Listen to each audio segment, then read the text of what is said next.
meeting of the town planning board. We have select board agenda items.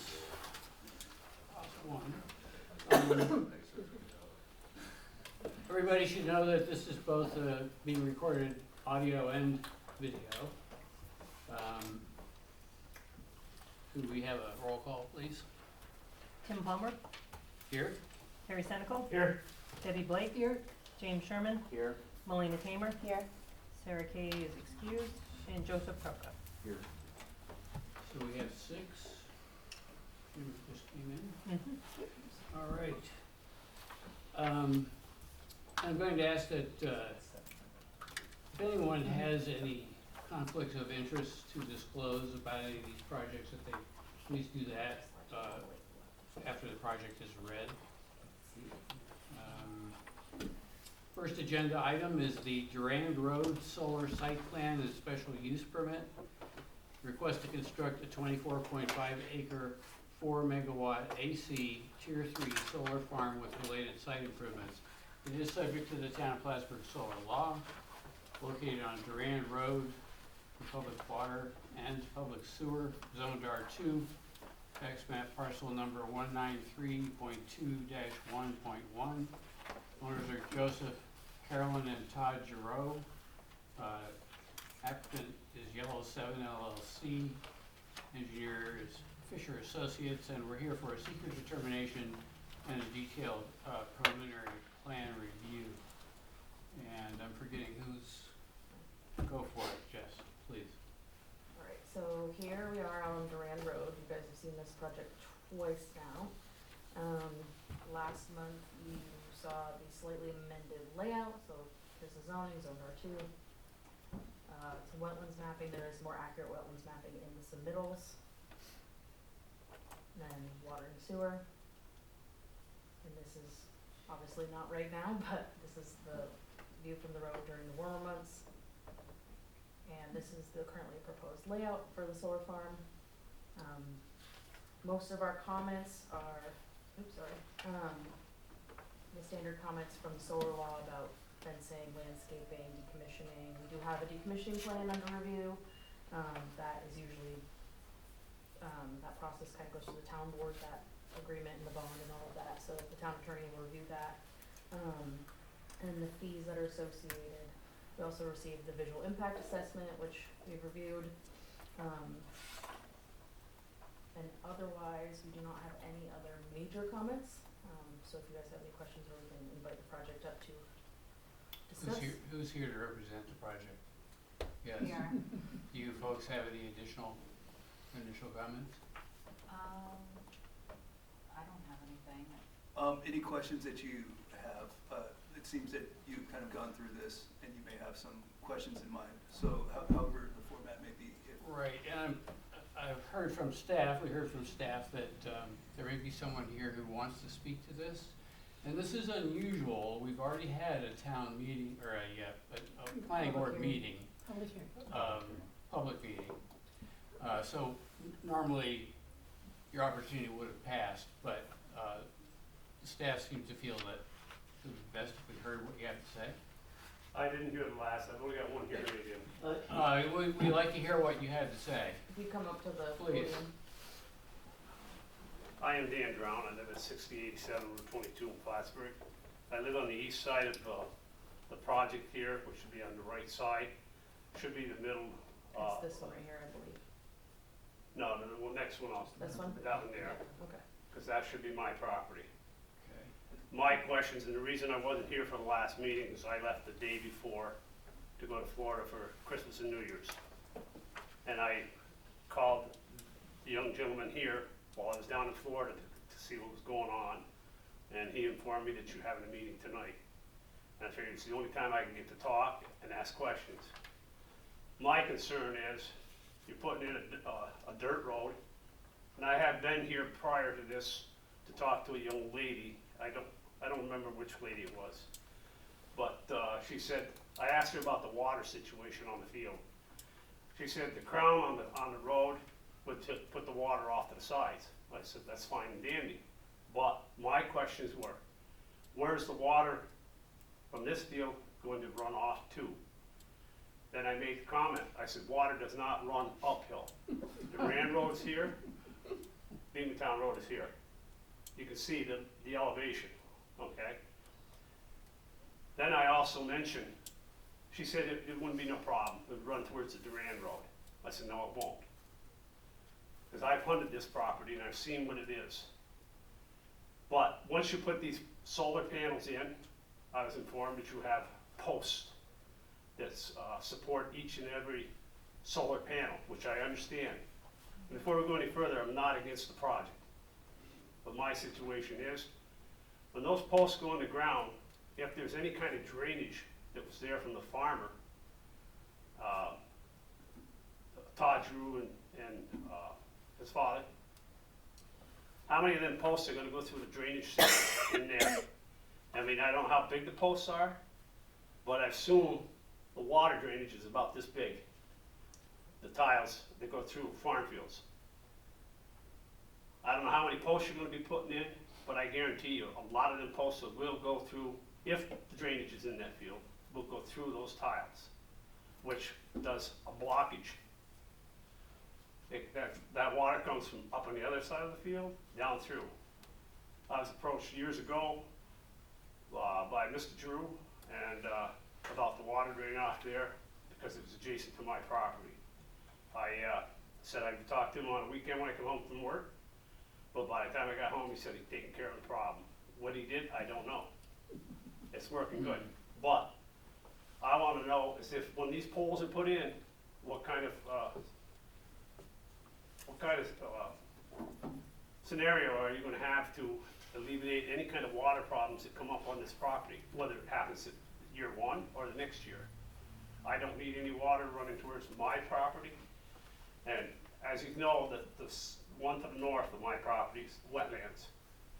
I have a substantial amount of water. If we get quite a bit of snow, comes off that property and it's pushed towards my property, thus making it hard to mow my backfield. I mean, I mow it with a lawnmower. I don't do it with a tractor or anything like that.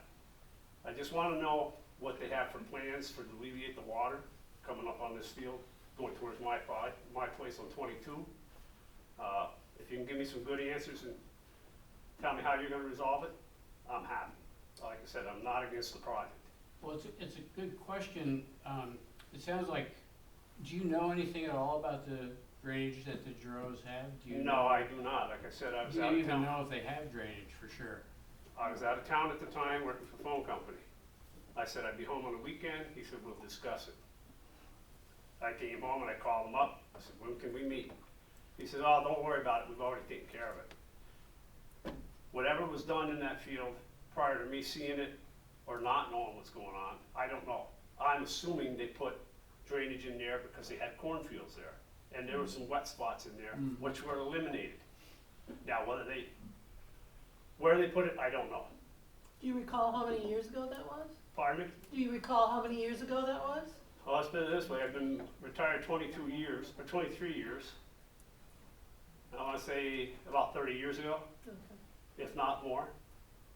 But my concerns are, if this is gonna cause a water problem, I know the displacement of the panels put the water off the same amount as what's underneath. But if those posts are in the ground and in the tiles, that's gonna eliminate some of the drainage. Like I said, how many posts you put in the ground, and if there's tiles in the ground, they're gonna block the tiles if they hit the tiles. I guarantee you, they're not gonna get lucky and miss the tiles. There's no way. But that is my question. I've written a note to the people, to the town board. And like I said, I'm sorry I couldn't make the meeting in December, or was it, yeah, December. But I'm here and hopefully I can get some answers. We appreciate your question. Thank you kindly for your time. Thank you. Please, Yeah, you want to speak to have you folks encountered this question before? I have on other projects. Okay. I don't wanna speak for you, Mike, but, we don't really have knowledge of drainage tiles on this particular property as of right now. But in terms of stormwater, which I know he already knows, the access road itself is gonna be gravel, it's gonna be pervious. So the water is actually going to just infiltrate. It's not gonna run off of it. Are we talking about the dirt road, ma'am? Yes, this proposed road right Okay, here. So, but I'm still talking about your overall project. right, yeah, no, and I understand, and like, and basically, we have, created a stormwater pollution prevention plan. Sorry, I'll try to speak louder. I tend to not speak loud enough. So we have a stormwater pollution prevention plan, and we apply for a permit with the state, and basically, what we have to, discern is ensuring that our project isn't going to increase runoff, at all, from the pre-existing condition to the post-construction condition. That being said, I mean, we are doing the pile-driven posts into the ground. What you can do prior to a project, which we have done in the past, this does come up, the drainage tiles actually a lot in the Midwest, where we have, solar projects, and you can do a survey. You can actually have ground penetrating radar eventually, that you can pinpoint where the drainage tiles are and avoid them or redirect them if you need to, for projects. So, again, we don't have knowledge of drainage tiles on this property, but I know, I'm sure Mike will, We've got a geotech, so I think that yeah, that information should be in there. it should be in there. Yeah. And also a conversation with the landowner, obviously, Yeah. figuring out where these are, because obviously we don't wanna hit a drainage tile. Obviously, you know, cause that's gonna cause drainage problems for the project as well. So, so that's my response for that. So I didn't understand about the geotech part. Were you saying that this would, you would already know, someone would already know if the tiles are there and where they are, or no? So there's preliminary geotech that we do for projects. Right. So it's another company that goes in and they do, various different test pits across the project. And seeing like what the soil composition is, you know, if we're hitting bedrock or things like that kind of affects the constructability of the project.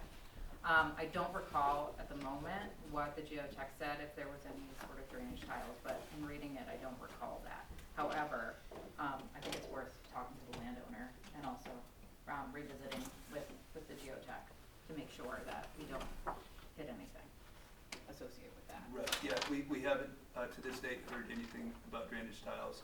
There's nothing that came out in our team's evaluation of the geotech, with drainage tiles. But that's not to say it's not something that needs to be double checked. And you wouldn't necessarily, it's not a standardized thing that you would always use ground penetrating radar during a preliminary? I mean, No, as Jen mentioned, drainage tiles aren't, as common here as they would be in, say, Illinois, right. or some of these other states. So in Illinois, you might do it, you might do some ground penetrating radar just to make sure what was there, but here you don't. Well, it's so common over there that they actually have Just assume it. consulting, yeah, and they manage that, and so they're able to sort of map that and consult and make sure that everything is designed accordingly. Right. Just out of curiosity, how many posts does one of those ranks require? Or what is the interval between the posts? That I don't know. Yeah, Mike, that's a do good you- question. Do you know that? Right. A few. Yeah. So are you saying that you'll look to see if there's drainage tile? And if there is, you'll address it? Is that what you're saying? Yes, absolutely, yeah, And that you'll keep in contact with the landowner? yes. You probably start there by asking them. Yeah, Well, Because, I mean, they know the land the best. Yeah. yeah, so we'll basically go through several sections of this. So for the seeker today, that would be, you know, something probably a conditional situation. So if there is drainage tiles, they'll either miss it or fix it so that it doesn't block the drainage. Right, And there'll be no excessive extra water drainage from the field. right, Right. yeah. Can you hear that? Yes, I did, thank you. Is that satisfactory to you? As long as if there any water problems come up, excuse me, if there's any water problems come up in the future, I wanna be able to address them, or somebody to say, hey, I think there's more water towards my property, can you check the situation out? I mean, I don't wanna say, okay, we got it all done here, I walk out the door, well, there's another one gone, we don't have to worry about him. Cause you got not heard the last of me, if I have problems, and I don't mean to get upset with anybody, but if they give me a good answer and you can prove it to me, I'm satisfied. I have nothing against the solar project ever. Well, I think what we're going to do, the project has agreed to scope this out and do whatever remedial work they need to do to avoid damaging the drainage if it's there. Yes. And we'll make that a condition, unless our attorney has something else to say, we'll make that a condition of the approval.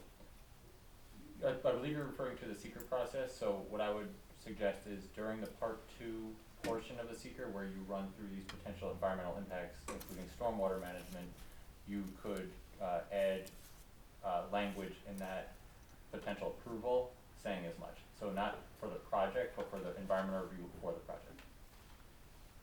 Does that fit with what the planning department would do? Yeah. Yeah. I think the only other thing that I would add too is that the goal is to mitigate and make sure that the results of this project aren't increasing the amount of runoff. But of course, the planning board can't guarantee that it's not No. gonna rain 10 inches, in a week. And, you know, Things happen, I right. understand that. It's just, like I said, I just wanna make sure, I mean, assuming they didn't know that they were there, Right. and, Todd and Joe, if they put them in there, contact them, see what's going on, let me know what's going on. And Jerry Lynch is here from adjacent to the bottom part of the property there. And it's just, I wanna have a good answer.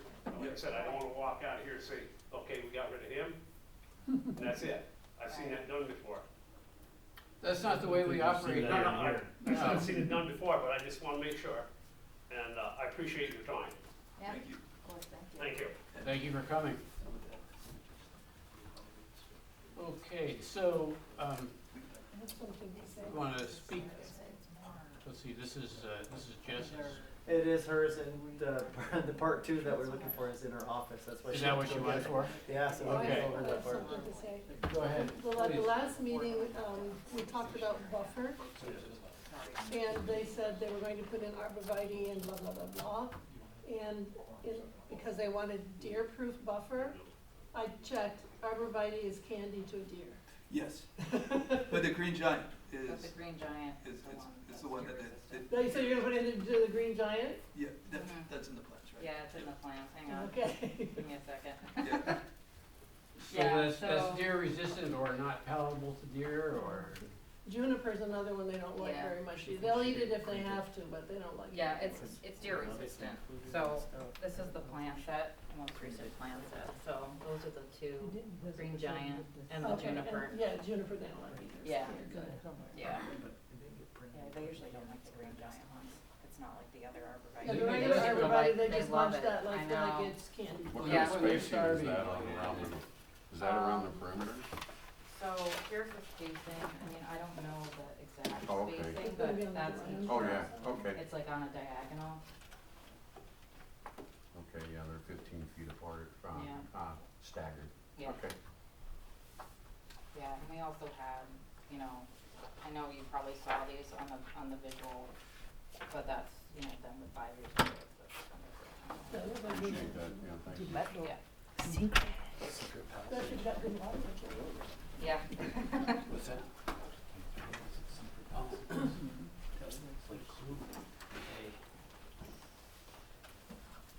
So Jess, did you come back with the, The hard copy of 2 and 3? yeah, no, I didn't. Or did? Hmm? We're gonna talk about the seeker now, and so, And Trevor wanted to look at it first. okay. I missed you passing it to him. So, as far as seeker, typical standard comment is Mhm. the applicant obviously submitted a long form EAF part 1 that was complete, and staff looked over and reviewed the part 2 and had prepared a draft copy for your review. But I wanted to go over item 5 on the part 2, which is impact on flooding. And we had originally checked no on that, but there is a potential impact, you know, based upon this that we could just highlight, that, the 5D is the proposed action may result in or require modification of existing drainage patterns. That was really just checked as no for all of those. Our options are no, or small impact may occur, or moderate to large impact may occur. Given that it's just an item that they're going to look at, it might suggest that we just identify it as no or small impact may occur. Just highlighting that we've discussed this issue and that there's gonna be some more information found out about it, which would mitigate it if they identify where they Right. are and avoid them. So what about including it, more specifically in the seeker? It will be in the part 3. It will amend Okay. the draft part 3, and we will change number 5 from no to yes with the small impact. Okay, With 'cause- part 3, we're allowed, you're required to put a response, and for any items that were identified as, large impact, you would identify what that is, but even for a, no to small impact, you can cite what the mitigating factor was in there. In this case, it'll be researching the existence of the tiles and avoiding them if they exist. Right. Okay, very good. Yeah, just wanna document that in the part. That's why they're always called drafts. Any additional questions or comments, members of the board? So we are voting on both the seeker and the plan itself. For the seeker with those modifications, that's 26-01A, I'm looking for a motion to accept that resolution. So moved. Thank you, Second. thank you. Michelle? Terry Senecal, Yes. Debbie Blake. Yes, James Sherman, Yes. Melina Tamer, Yes. Joseph Krupka, Yes. Tim Palmer. Yes. Very good. Item number 2. You gotta do the resolution. Oh, I have to do the second one. How do I, you think I would know this by now. So for the plan itself, I'm looking for a motion to accept resolution 26-01B. So moved. Thank you, Jim. Second. Thank you, Terry. Terry Senecal, Yes. Debbie Blake, yes, James Sherman, Yes. Melina Tamer, Yes. Joseph Krupka, Yes. Tim Palmer. Yes. I think we're finished with item 1. Item number 2 is Bosse's subdivision. It's a request for a 2-lot subdivision of a 39.97 acre lot, resulting in lot 1 being a 22.96 acre lot with an existing educational building, and lot 2 being a 15.01 acre new buildable lot. It's located on Military Turnpike with public water and public sewer, zoned SD, town center, tax map parcel number 220.1-3.2. The owner is Clinton, Essex, Warren, and Washington County Bosses. The applicant is Clinton County, and AEDA is the engineer and here for sketch plan review. Or is this you? Yes, sir. Yes, and I will recuse myself, Oh, as I'm all employed by AEDA. thank you, Joseph. Appreciate it.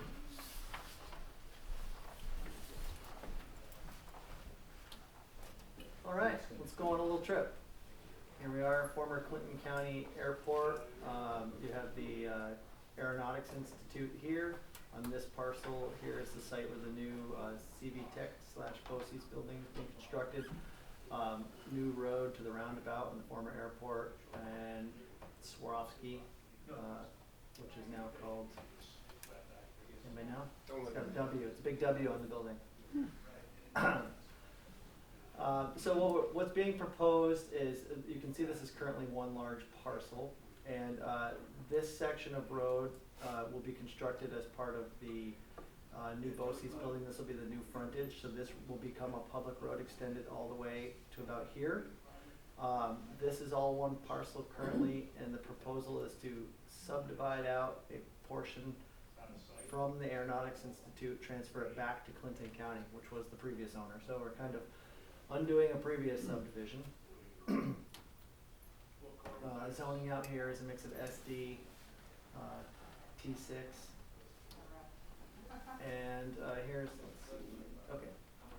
So the overall existing parcel and the proposed subdivision looks like this. You know, this is really straightforward. You guys have seen 100 subdivisions like this. The only real, you know, interesting quirk with this is that the frontage, which they will have exactly the 100 feet of frontage on that road that's being constructed. It's simply not constructed yet, but it will be transferred to the town likely in late spring or summer when that road is completed. So it will have its legal road frontage to be created as a parcel, so we've added in the one condition of approval that no building permits issued for that parcel until that road is dedicated for public use. Therefore satisfying, you know, what would be required under a 280A if they had sought that. Aside from that, it meets all the other zoning criteria in the town, and really very little comment. Mr. Kuhn? Thanks. Yeah, I think Trevor described the overall goal of the project. We reviewed the staff comments in the draft resolution.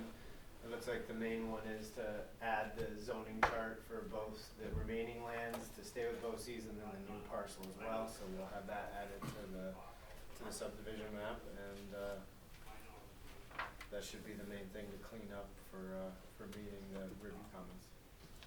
So if anyone has any questions, I'd be happy to answer. Questions, comments from the board?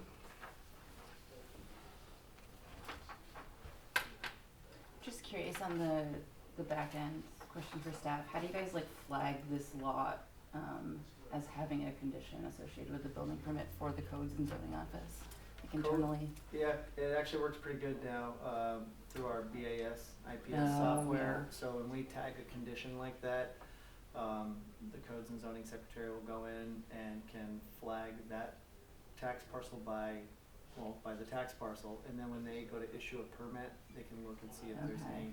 cool, So it's worked pretty good in the past. thank you. Good question. It's not 100%, but it's actually, it's mitigated a few mistakes in the past, because when they go to log in their building permit issuance, they'll see a note. Right. Yeah. Mm-hmm. Other questions, comments? This is just a sketch plan. No public hearing is required. I'm looking for a motion to accept resolution 26-02 for the sketch plan. Mr. Chairman, I Yes. just wanted to address one small technical issue that Please. Mr. Sneller suggested, is that when we offer up the resolution, and if we don't read the whole resolution, just to say accept the resolution and waive the reading. Oh, To be clear that you're okay, not verbatim reading. Or we could read it, but it's more Or you efficient can to read it. do it as you said, yeah. right. What's customary? It's chairman's choice. It's a matter of frankly efficiency versus you know, how comprehensive you want to be on a particular project. So if there were to be anticipated numerous changes, then maybe you'd read the whole thing, because there may need to be specific amendments to that Yep. document. But in this case, where it sounds, seemingly as a consensus, it sounds pretty straightforward. Generally, I think we consider the little bit of reading that I do a sufficient review, but we have on occasion read the entire thing. I should say, I was gonna say, move the motion and waive the reading, and then that could combine those two into one motion. okay, so the person who moves the motion does that. I didn't catch if you're moving it or you're asking for someone else. I'm to move asking it. for someone to do it. Okay, then that person, whatever board member decides, if they do, can include that in their motion. Right, okay, so, who was it who? Nobody did. Okay, so, who's willing to take this new challenge? I motion and waive the reading. All right, thank you, Good? James. Second? Second. Thank you very much. What's that? No, go ahead. Terry Senecal, Yes. Debbie Blake, Yes. James Sherman, Yes. Melina Tamer, Yes. Tim Hall. Yes. Could I ask what the number on that is? 602. Oh, 2. Thank you. All right, so we're set. And Joseph, you're welcome to return to your place, I believe. It's still AED. What's next? Still AEDA, I think. Still ADA? Yeah, this, Oh, is going there- forward oh, for the next two, Oh, I'm or sorry. the No, combined, it doesn't I'm work. also What good are you? You're gonna be sitting back there for most of the. new. Okay. Thank you. Item number 3 and 4 are related to each other. One is a subdivision to make way for the plan for a salt material storage place. So I'm going to read them both, or the way that we've been reading them. Item number 3 is Clinton County subdivision. It's a request for a 2-lot subdivision of a 376 acre lot, resulting in lot 1 being a 3-acre lot for the purpose of constructing a town salt and material storage building, and lot 2 being 376 acres of remaining land. 280A variance is required. This is located on Fairgrounds Road with public water and public sewer, zoned MDR, tax map parcel 220.1-3.1-1. The owner is Clinton County, applicant is the town of Plattsburgh, and AEDA is here for this sketch plan review. So you're still with us. And this is, Item number here's 4. Jess. Oh, let me do 4. Thank you. This is for the town of Plattsburgh salt and material storage site plan. It's a request to construct a 72 by 60 foot metal frame fabric covered salt storage building with concrete sides and a 2.25 acre gravel yard for equipment and material storage with related site improvements. Area and use variances are required. Located on Fairgrounds Road with public water and public sewer, zoned MDR, tax map parcel 220.1-3.1-1. Owners Clinton County, applicants town of Plattsburgh, and AEDA is the engineer. Please. Alright, so here we are out on Fairgrounds Road, if you're familiar with the Clinton County Fair. This proposal is right to, if you're driving into the site on the left-hand side or the east. Zone MDR, that is this tan area. This shows you where the current water main is and the sewer main. The sewer main is in kind of an odd spot in this area. But partially why we selected this area is because we are in talks with Clinton County to do a sewer connection for fairgrounds purposes.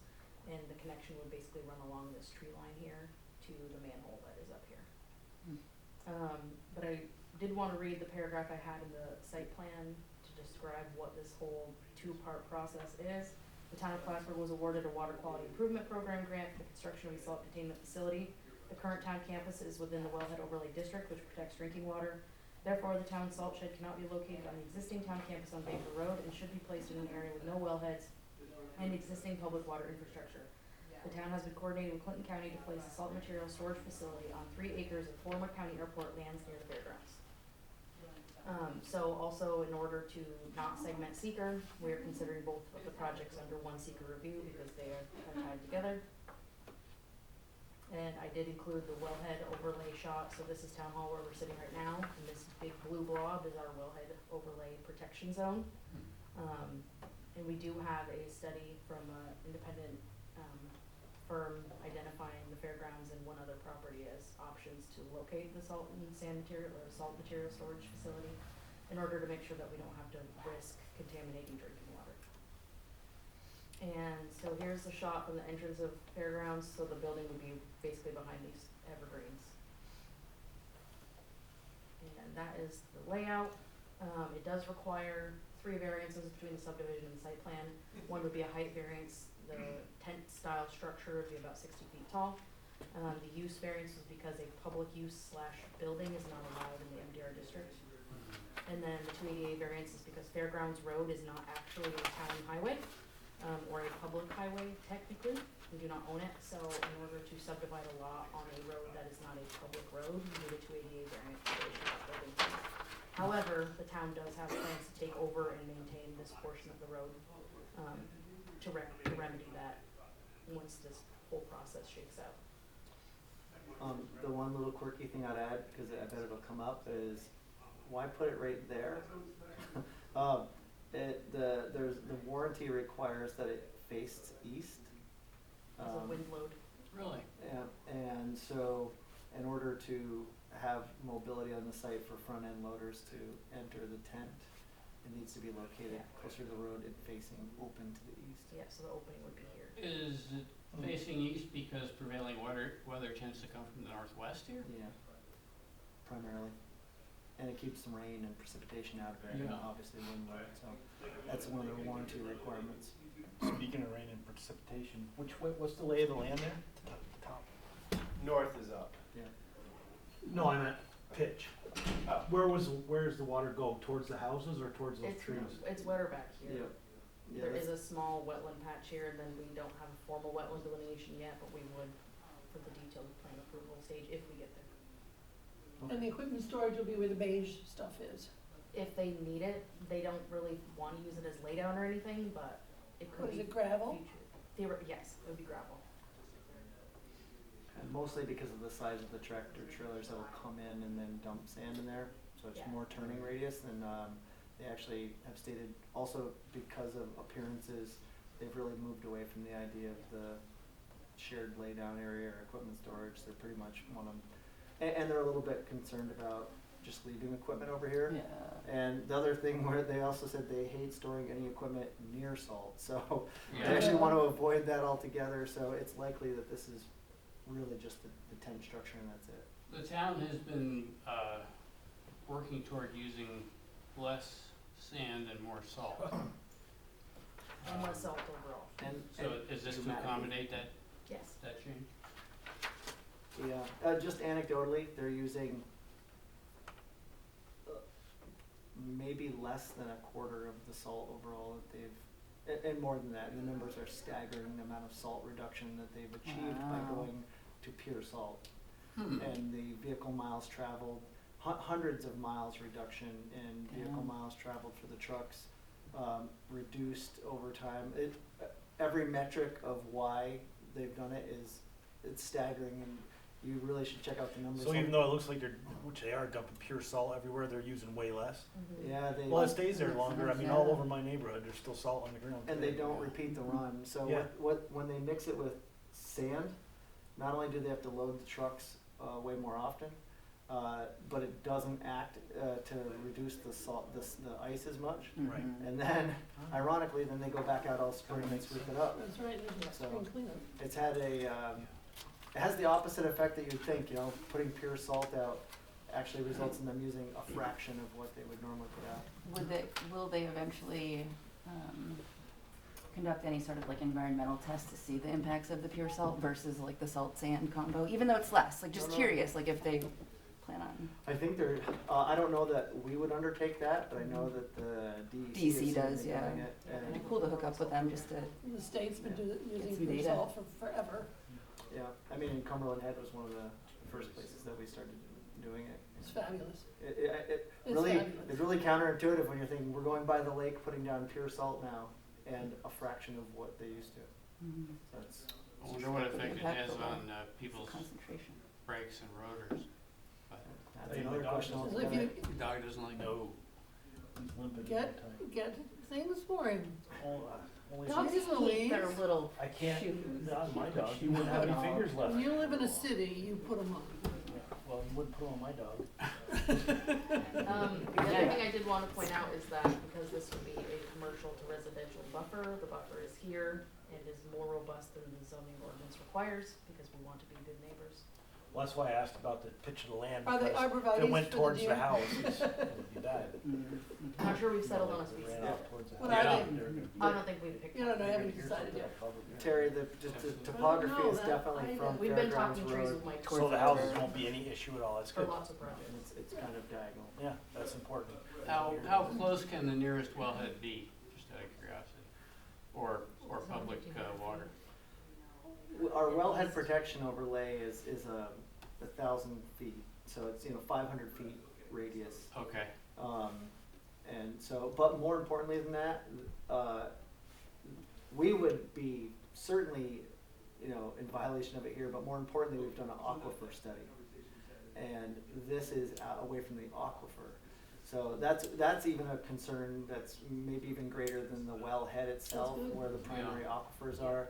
And so this is out of that area. It eliminates a lot of spaces. Just out of curiosity, does the landfill sit on the aquifer? No, well, the one in Catieville that we were talking about? Jenny's room? Yeah, not really. Okay, that's good. Yeah, there's two primary zones and that one's really not over it, actually, Yeah, luckily. okay. All right, so, questions? Concerns? You covered that. Everybody's good? All right, so, we have two separate ones to do. So this is, both these are sketch plan reviews, so no public meeting, no seeker. I guess I'm looking for, motion to accept resolution 26-03, and I encourage whoever makes the motion. So moved. Okay, but don't forget about the reading part. And waiving the reading. Far out. Well done. Second, Thank you, Debbie. you're Well, Terry you Senical? follow my example here now. What? Terry Senical? Oops, yes. Debbie Blake? Yes. James Sherman? Yes. Melanie Tamer? Yes. Tim Palmer? Yes, I think we have too light of an agenda tonight. We're, a lot of side talk. But anyway, it's fine. Item number 4, same idea. It's a motion to accept the resolution for the sketch plan review. And that is resolution 26-04. Do I hear a motion? So moved. May I waive the reading of the resolution? Thank you very much for Second. Very good. Michelle? Terry Senical? Yes. Debbie Blake? Yes. James Sherman? Yes. Melanie Tamer? Yes. Tim Palmer? Yes. All right. Anybody wanna call? Move to close the meeting. Or unless we have to do Do you have something with the anything calendar, we don't have to do anything No. with the calendar. We did that last time. All right. Thank you, everyone. And 2 years. don't. When they